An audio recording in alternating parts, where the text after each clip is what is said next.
Hey guys, how's it going? Kevin Cleary here with a knife video. Today we are looking at the Bestech Falco, and this is a really nice knife. The one drawback to this knife is it's extremely difficult to sell, not only for you if you happen to own one, but for Bestech as well. I don't know what it is about this knife. Well, I know a couple of things about this knife, but on the secondary market, I'm surprised these don't sell like hotcakes, because essentially on the secondary market, it sells for, about what it should. But nonetheless, these are difficult to get rid of if you happen to have one. So when I first saw this, I was absolutely struck by this knife. I think it is completely beautiful. One of the nicest looking designs that Bestech has done.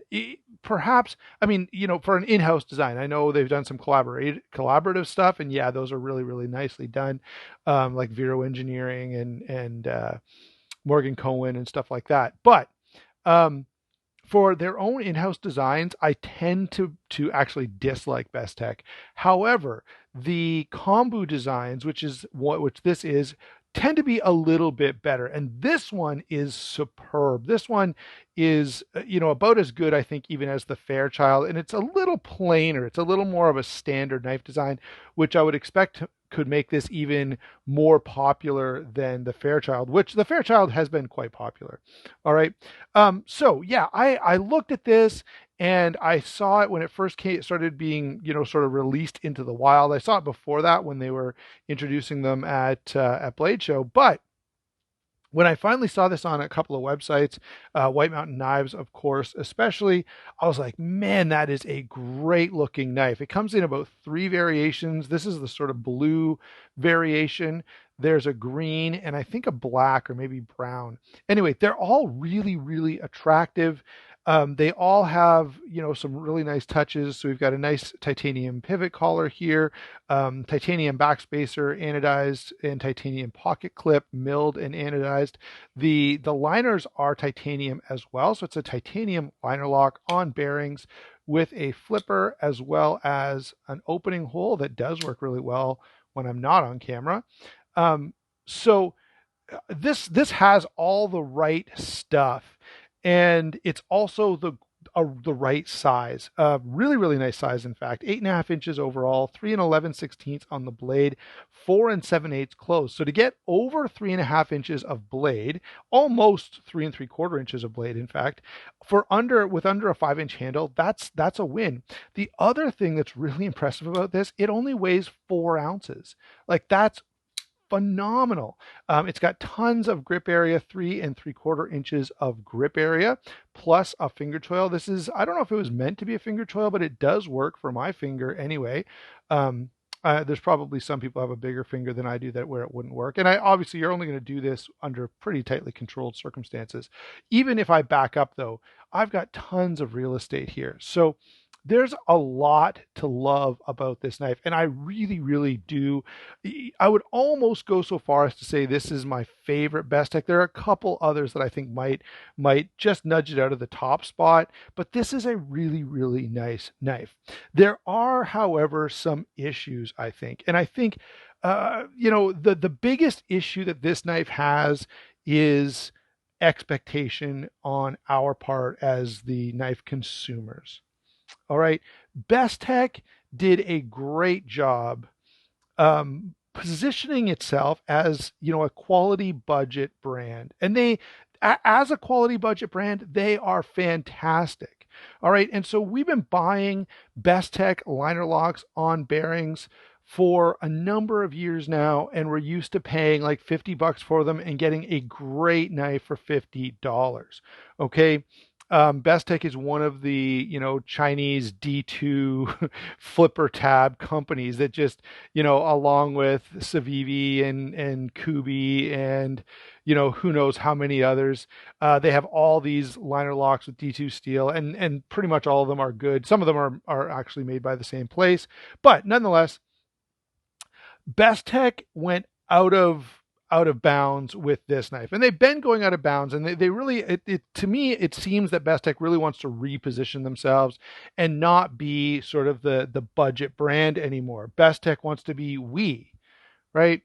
The difference is We Knives came right out the gate as a high-end brand. Like if you look at all those initial We Knives, they were all titanium frame locks. They were all, high-end materials, high-end fit and finish, and that's how they kind of broke into the market. Bestech came in as a budget brand, and I think most people, myself for sure, I still think of them as a budget brand. So when I go, you want me to pay how much for a Bestech? I just can't do it, right?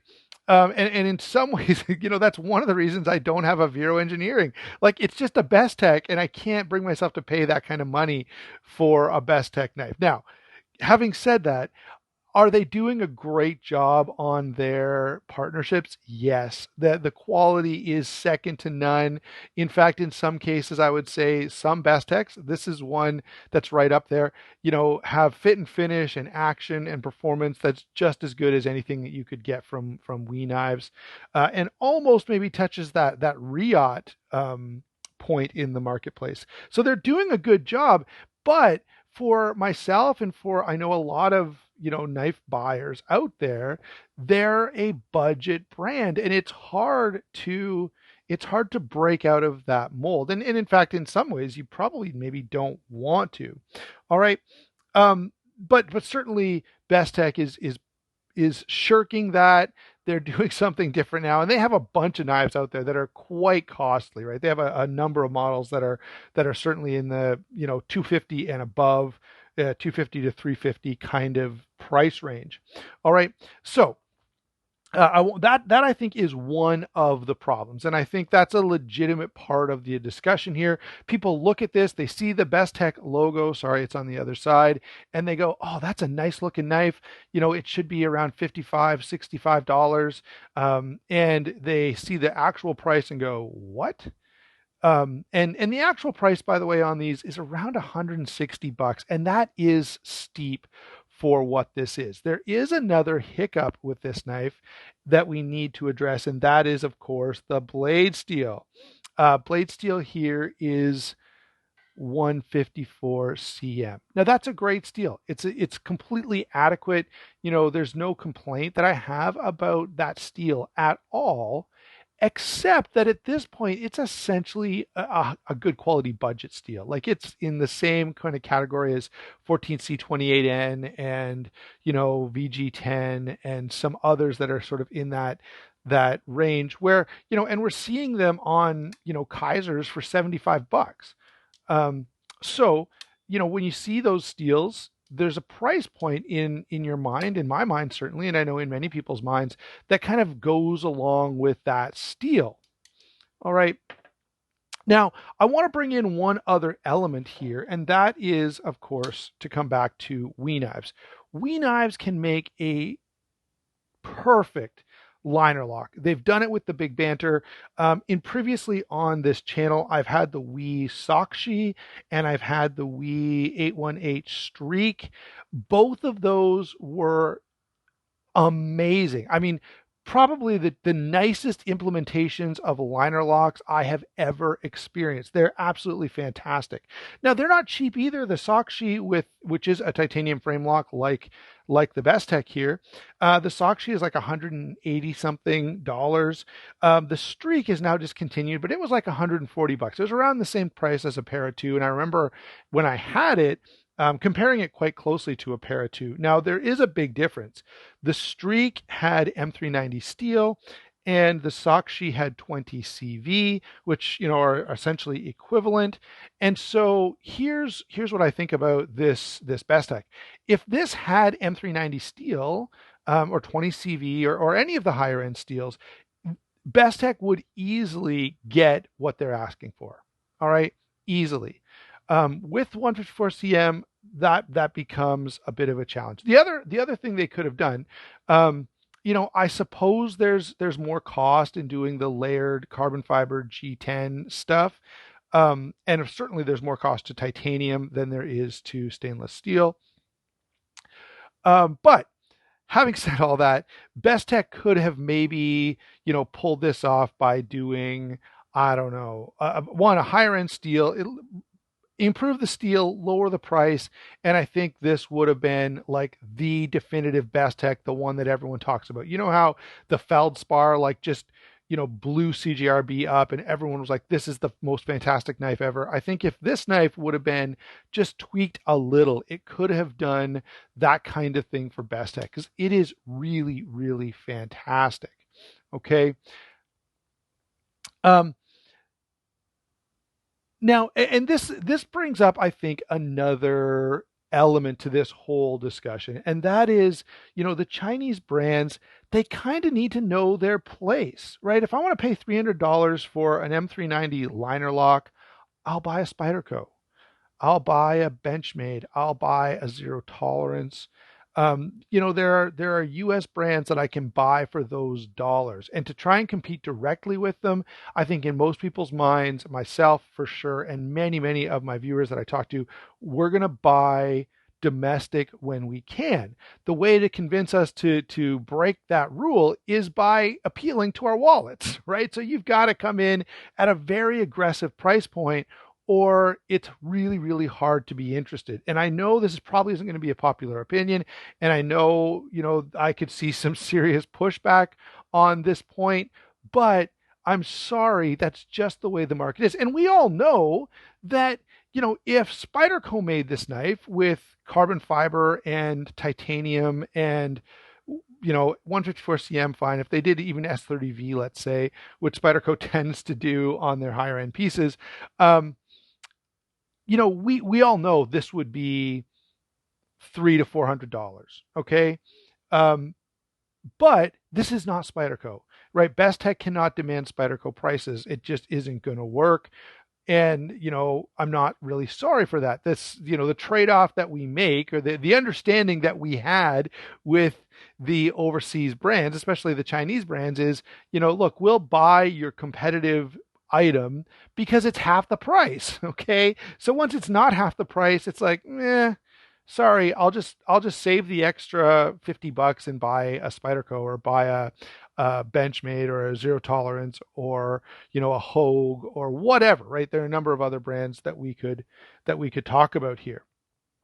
All right. So that's I think one of the two kind of things that make this knife difficult are the fact that it's coming from a brand that we associate with being a budget brand, even though it doesn't have budget construction or mostly budget materials, right? The milled titanium clip, the titanium frame lock, like that's high end type of stuff. All right, and if we come back to the review, I have to say it is very, very well done. This blade, let's take a close look here, and just let me finish my pitch, okay? Why I think this is actually such a great knife.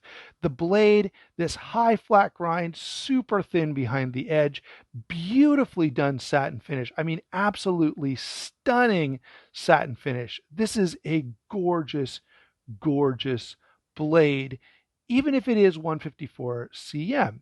All right. And I'm happy with that steel. I bought this on the secondary market at a price that I thought was appropriate for what you were getting. And I am super, super happy. Like, this is such a phenomenal blade. That edge geometry makes it slice like crazy. The finishing is really, look at how clean and sharp that line is as we get into the grind there. And not to mention, it's a little bit different and interesting. Kombu likes to use sort of those sweeping lines, and it is really, I've got to say, absolutely beautiful. Moving over to the action, we have a titanium liner lock here. The liner is accessible. It's comfortable. It is superb. I mean, the detent is perfect. This knife is one of the most fidgety knives you can possibly get your hands on. When I first talked to the seller when I was buying this on the secondary market, he wasn't sure if I'd be able to spider flick it. I can quite easily, and it's so much fun. This is really, really an enjoyable enjoyable knife.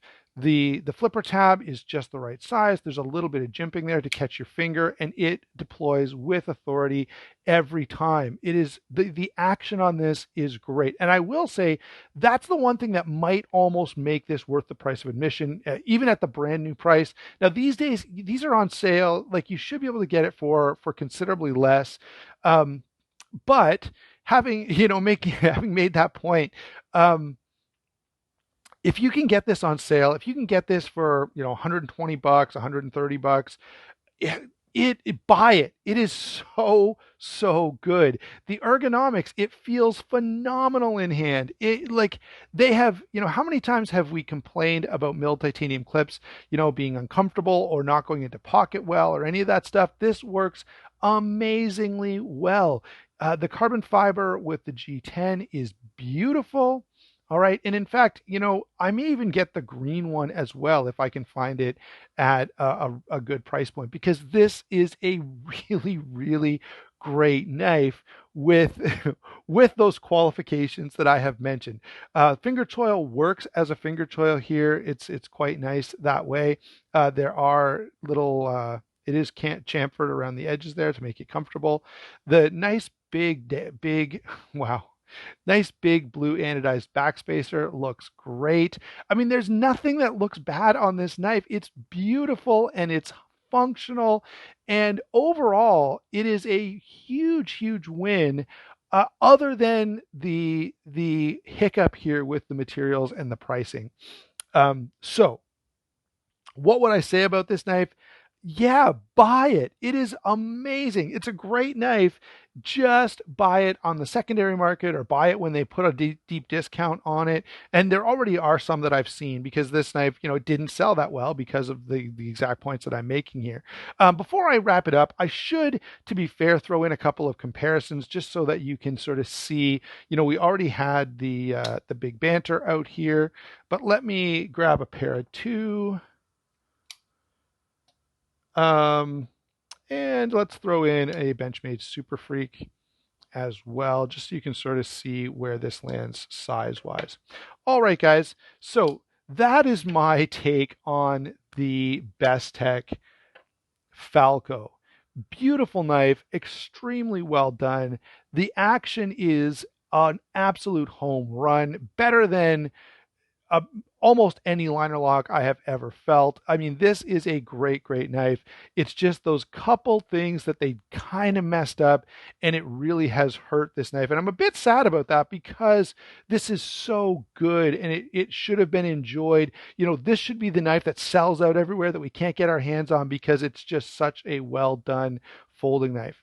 Thanks a lot for watching. Don't forget to like and subscribe. Don't forget to check those channel sponsors. It is a huge help when you go to DLT Trading, Blade Ops, White Mountain Knives.